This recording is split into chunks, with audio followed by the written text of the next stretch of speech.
भक्त हूँ, नित्य चरण दास हूँ।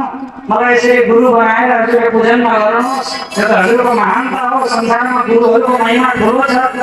गुरुलाई देखेपछि सम्मान गर्नुपर्छ, नमन गर्नुपर्छ। सन्तहरूको ब्राह्मणहरूको आदर हुनुपर्छ। अनादर गर्नु हुँदैन, पाप लाग्दछ, दोष लाग्दछ भनेर हजुरले मलाई सम्मान गर्नुभएको छ।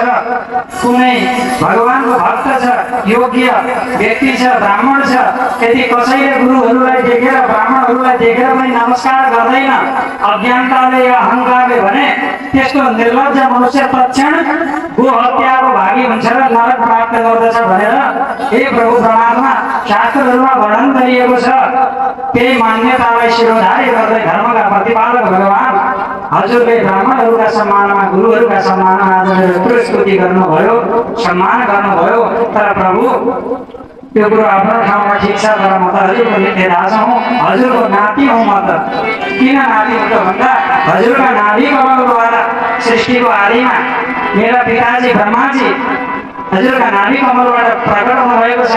ब्रह्माजी हजुरका पुत्र हुनुहुन्छ, त ब्रह्माका पुत्र म त हजुरको नाति भएँ। त्यस कारणले हे नाथ, हे करुणामय, हजुर यस प्रकारले माया रचेर मलाई नठग्नुहोस्, बल्कि मलाई आफ्नो भक्ति प्रदान गर्नुहोस्।